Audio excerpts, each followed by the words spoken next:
Quem é quem nas parábolas? Evangelho de Lucas. Comentário de Mari Persona. O semeador saiu a semear. Enquanto lançava a semente, parte dela caiu à beira do caminho, foi pisada, e as aves do céu a comeram. Enquanto o caminho nos fala da influência humana, pois é o lugar onde as pessoas pisam, Jesus explica que as aves representam Satanás. Aqueles que ouvem a palavra de Deus e se deixam influenciar pela opinião pública ou de amigos e parentes acabam estéreis, e a semente lhes é tirada por Satanás. O diabo está mais ativo na cristandade do que nós podemos imaginar. Ao ler a parábola do grão de mostarda no Evangelho de Mateus, capítulo 13, você encontra as mesmas aves fazendo seus ninhos nos ramos da grande árvore de mostarda que representa a cristandade. As aves, ou agentes de Satanás, estão confortavelmente instalados nos ramos da cristandade, visando atrapalhar a obra de Deus. O diabo não age só nas coisas ilícitas e imorais. O diabo atua principalmente na religião. As sementes que caíram à beira do caminho são os que ouvem, e então vem o diabo e tira a palavra dos seus corações para que não creiam e não sejam salvos. Infelizmente, muitos são como a beira do caminho. Querem estar onde a maioria está e pensam que fazendo isso de uma maneira religiosa ou evangélica estão seguros. Isso é engano. Os agentes do diabo estão fortes e ativos nas igrejas do mundo cristianizado. Parte dela caiu sobre as pedras, e quando germinou, as plantas secaram, porque não havia umidade. As que caíram sobre as pedras são os que recebem a palavra com alegria, quando a ouvem, mas não têm raiz. Creem durante algum tempo, mas desistem na hora da provação. O coração humano é duro como pedra, pois essa é a natureza da carne, sempre resistente ao Espírito de Deus. Mas a carne é também dada a emoções passageiras, e é por isso que muitos recebem a palavra com alegria, mas não têm profundidade para fixar suas raízes. O Evangelho certamente traz alegria, mas é preciso encontrar o solo quebrantado de uma consciência arrependida. O profeta Jeremias descreve como foi sentir o peso do seu pecado. Eu me arrependi depois que entendi. Bati no meu peito, estou envergonhado e humilhado, porque trago sobre mim a desgraça da minha juventude. Se você acha que crer em Jesus é só alegria, certifique-se de não estar entre os que desistem na hora da aprovação. A convicção de pecado e o arrependimento são partes integrantes da conversão. Até aqui nós vimos Satanás agindo, inclusive por meio de seus agentes no mundo religioso, impedindo que a semente germine e dê fruto. Vimos também que receber a boa semente sem uma consciência de pecado não passa de um oba-oba passageiro. Nos próximos 3 minutos, Jesus fala de espinhos que agarram. Jesus continua com a parábola do semeador. Outra parte caiu em espinhos, que cresceram com ela e sufocaram as plantas. E a que caiu entre espinhos são os que ouviram e, indo por diante, são sufocados com os cuidados e riquezas e deleites da vida e não dão fruto com perfeição. Se você já tentou atravessar um arbusto de espinhos, sabe o que significa. Eles agarram suas roupas e o fazem parar. Não há como seguir adiante, é impossível avançar. Repare que os espinhos já estavam lá quando a semente caiu. Talvez ainda fossem pequenos, fossem tenros, mas certamente eles iriam crescer vigorosos ao ponto de sufocar a planta. Os espinhos são as preocupações, riquezas e prazeres desta vida. Coisas que podem até ser lícitas, mas mesmo assim servem de obstáculo à salvação do incrédulo e à comunhão do crente com Deus. Até aqui, as 3 tentativas de semear foram frustradas por falta de um solo adequado à semente, a boa semente. Que tipo de solo a palavra de Deus encontra em você? Será do tipo que não quer perder as amizades dos que passam pelo caminho?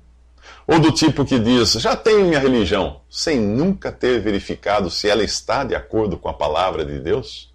Pessoas assim são presa fácil de Satanás e seus agentes. Talvez você receba as coisas de Deus com alegria, mas sem profundidade por não existir um arrependimento sincero de seus pecados. Ou quem sabe os espinhos das preocupações, riquezas e prazeres o estejam prendendo? Independente se a aplicação da parábola é para o crente ou o incrédulo, há 3 coisas que impedem a semente de germinar: Satanás, a carne e o mundo. Estas aparecem na forma das aves, das pedras e dos espinhos. Felizmente, ainda existe uma quarta situação, a da semente que cai em solo propício. Outra ainda caiu em boa terra, cresceu, deu boa colheita, a 100 por 1. As que caíram em boa terra são os que, com coração bom e generoso, ouvem a palavra, a retêm e dão fruto com perseverança. Espero que este seja o solo que a palavra de Deus encontrará em você, longe das opiniões dos homens e dos agentes religiosos e Satanás, com uma consciência quebrantada pelo arrependimento e livre dos espinhos que tentam agarrá-lo e prendê-lo a esta vida. Quando comparamos a mesma parábola em Mateus, Marcos e Lucas, descobrimos que em todos os casos, todos ouvem a palavra. Porém, em Mateus, a boa terra é identificada como aquele que ouve e entende a palavra. Em Marcos, como quem ouve e aceita. E em Lucas, como quem ouve e retém. Entender, aceitar e reter a palavra são os requisitos para você dar realmente fruto para Deus. Nos próximos 3 minutos, Jesus fala de luz.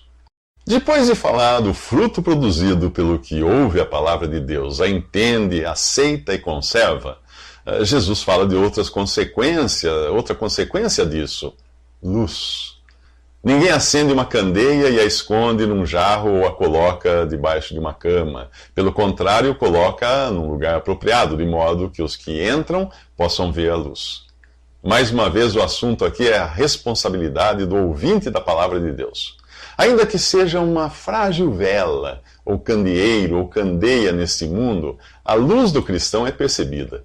Mas, assim como o diabo, a carne e o mundo podem impedir a semente de germinar e produzir fruto, aqui é a vasilha e a cama que impedem a luz de brilhar. Uma vasilha é usada para guardar alimentos e a cama para descansar.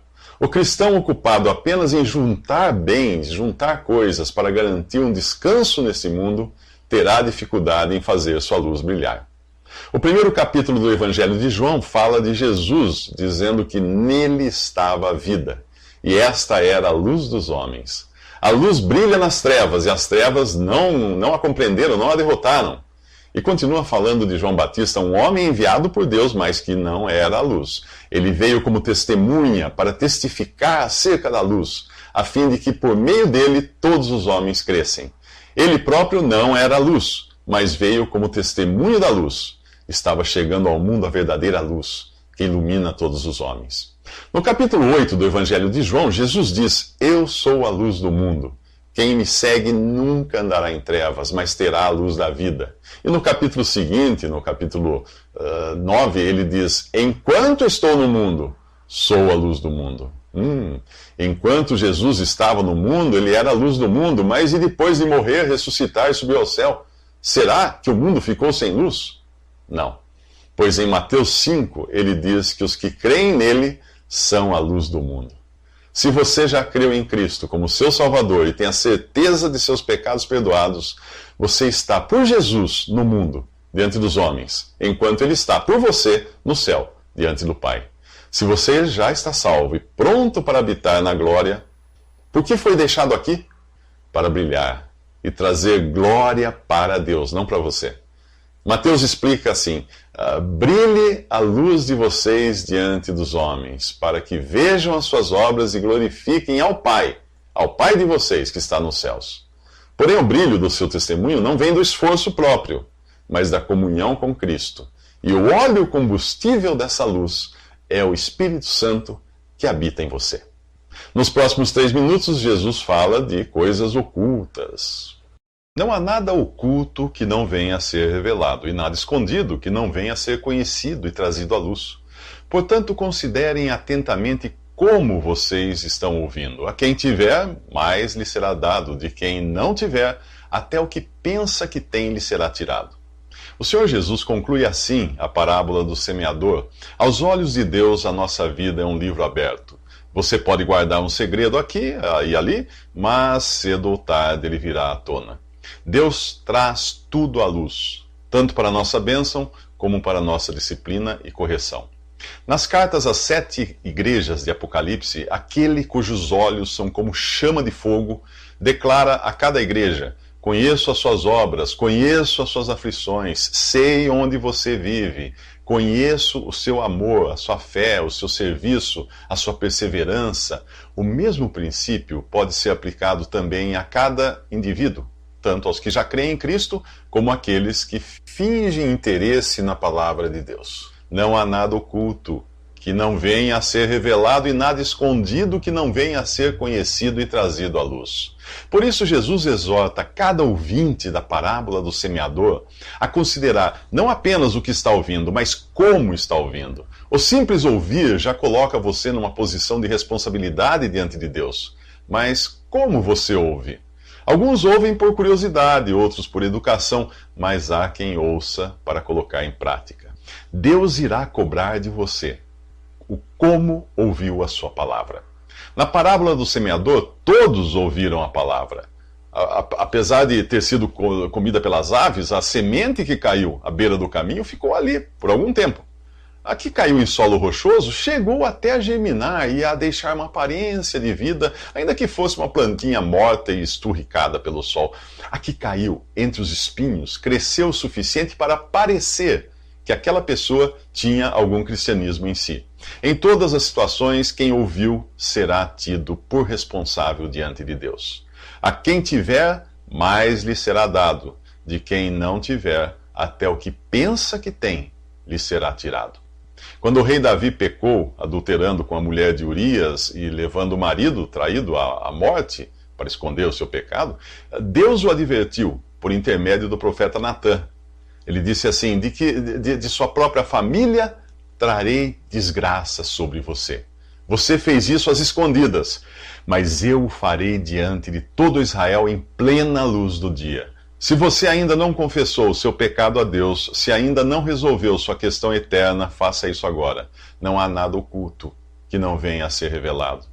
E se você apenas finge ser cristão para agradar aos homens, à família, lembre-se de que quem não tiver, até o que pensa que tem, lhe será tirado.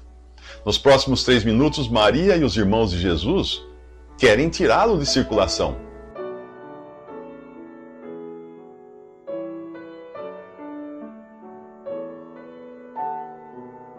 Visite Respondi.com.br. Visite também 3minutos.net.